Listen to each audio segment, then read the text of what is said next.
für mich heißt Abenteuer einfach das Gegenteil von Stillstand. Stillstand ist, wenn man sich in der Komfortzone befindet und sich nichts mehr ändert.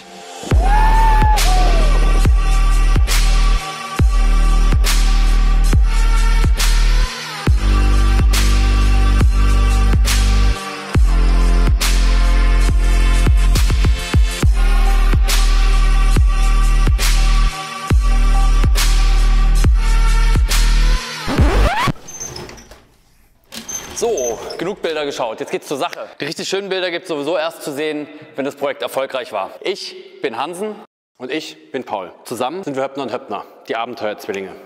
Das ist Urmel. Urmel ist unser selbstgebautes, pedalbetriebenes Amphibienfahrzeug, mit dem wir vorhaben, 2018 einmal quer durch Alaska zu fahren. Wir haben ja schon ein paar Touren gemacht. Wir sind zum Beispiel mal von Berlin nach Shanghai geradelt, 13.600 Kilometer, oder einmal ganz um die Welt in 80 Tagen ohne Geld. Aber das, was wir uns als nächstes vorgenommen haben, ist auf jeden Fall das mit Abstand krasseste Abenteuer, was wir bisher gemacht haben, und die größte Herausforderung.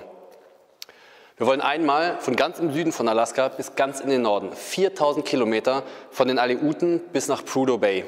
Alles Offroad ohne Straße, über Stock und Stein, über Flüsse und letztendlich natürlich auch durch Schnee und Eis. Ich sag mal so viel, das wird bitterkalt.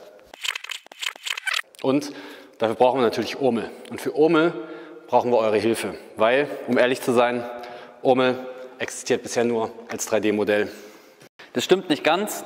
Wir haben nämlich mittlerweile tatsächlich schon ein 1:10 Modell gebaut, um den Antrieb oder das Fahrwerk zu testen, unsere Tri-Wheel-Konstruktion zu testen. Und das wollen wir euch jetzt hier mal kurz demonstrieren.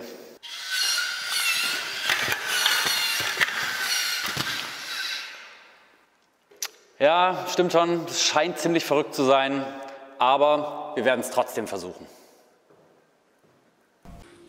Und mit Urmel schaffen wir das auch. Und was Urmel alles kann, das zeigen wir euch jetzt mal. Urmel soll für uns ja nicht nur für 6 Monate zu Hause sein, sondern uns auch wirklich überall lang bringen. Und dafür brauchen wir diese Mechanical Tri-Wheels. Und weil das Ganze ja aus eigener Kraft geschehen soll, also pedalbetrieben, muss es natürlich leicht sein.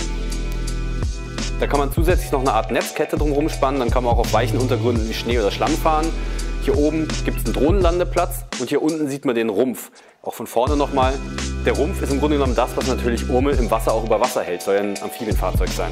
Den kann man abends oder nachts runterlassen, dann ergibt sich zwischen Rumpf und der Fahrerkabine eine sichere Schlafmöglichkeit.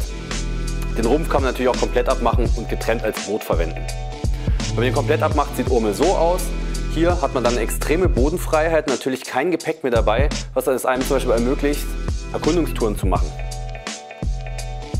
Oder man kann den Rumpf in Schnee oder auf Eis zurücklassen und mit einer Schnur wie so ein Pulkerschlitten hinter sich herziehen, um die Lasten ein bisschen zu verteilen. Die extreme Geländegängigkeit sieht man hier mal von dem Fahrwerk von Urmel. Durch diese Parallelschwingen kann man eben bis zu 1,40 Meter Federweg haben. Huch, wer ruft jetzt an?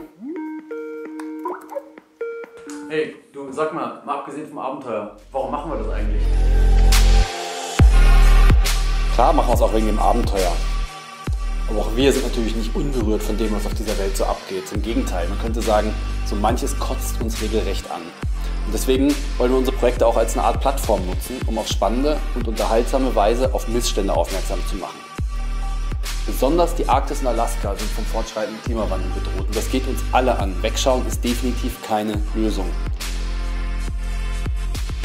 Wir machen solche Abenteuer aber auch, weil wir gemerkt haben, dass die auch für andere eine Inspiration sein können. Wir wollen eben zeigen, dass es sich lohnt, mutig zu sein. Wir wollen Menschen dazu motivieren, eigene Erfahrungen zu machen, echte Erfahrungen zu machen, selbst in die Welt zu ziehen. Im weitesten Sinne soll es ein Aufruf sein, sich selbst nicht zu ernst zu nehmen, neugierig zu bleiben, seine Träume nicht zu verkaufen oder aufzugeben. Ein Aufruf mit offenen Augen, offenen Ohren und offenem Herzen durchs Leben zu gehen.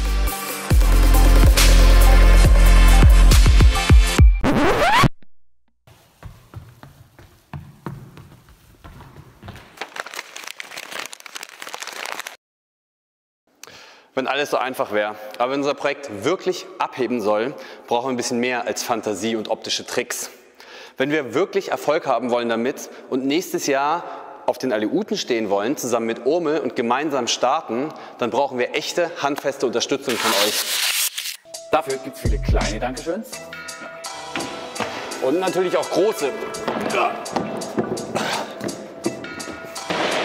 Hier links seht ihr übrigens unsere Crowdfunding-Seite, auf der ihr alle Infos findet zu dem Projekt. Außerdem natürlich alle Infos zu den Dankeschöns, die wir haben, die sich fast alle auch hervorragend als Geschenke eignen. Und wir bitten euch natürlich, dieses Video zu liken, zu kommentieren und zu teilen, weil umso mehr Leute von uns erfahren, umso besser. Ich sag mal, vielen, vielen Dank. Wir freuen uns auf jeden Fall über jede Unterstützung, die ihr bieten könnt. Euer Paul.